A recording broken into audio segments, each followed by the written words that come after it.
नमस्कार, आप देख रहे हैं जगत क्रांति टीवी और मैं हूं आपके साथ ज्योतिका। आइए रुक करते हैं खबर की ओर। पीएम मोदी की अध्यक्षता में सीसीएस की बैठक, पश्चिम एशिया की स्थिति और फंसे भारतीयों पर हुई चर्चा।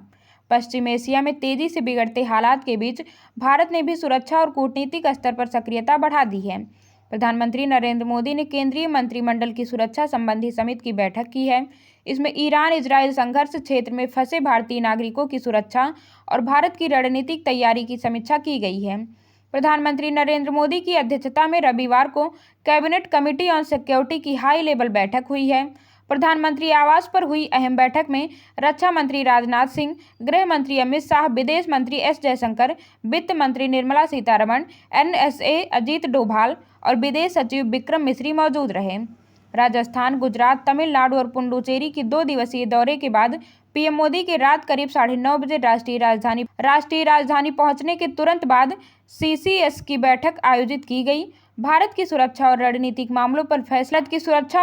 मामलों पर फैसले लेने वाली सबसे बड़ी समिति कैबिनेट कमेटी की यह मीटिंग ऐसे समय में हो रही है जब ईरान पर अमेरिका इजरायली हवाई हमले के बाद पश्चिम एशिया में तेजी से बिगड़ती भू राजनीतिक स्थिति के बीच क्षेत्रीय संघर्ष और बढ़ गया है और वैश्विक सुरक्षा चिंताएं बढ़ गई हैं।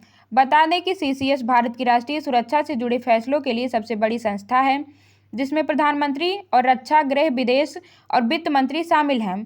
सीसीएस की इस बैठक को पश्चिम एशिया में हाल की घटनाओं के जवाब के तौर पर देखा जा रहा है, जिसमें ईरानी ठिकानों पर यूएस इजरायल के हमले और उसके बाद की जवाबी कार्रवाई शामिल है। रिपोर्ट्स से पता चलता है कि इससे जुड़ी झड़पों में ईरान के supreme leader Ayatollah Ali Khamenei की मौत हो गई है, जिससे बड़े संघर्ष का डर बढ़ गया है। इस बैठक में भारत के रणनीतिक हितों पर पड़ने वाले असर की समीक्षा की गई है, जिसमें इस क्षेत्र में खासकर यूएई और दूसरे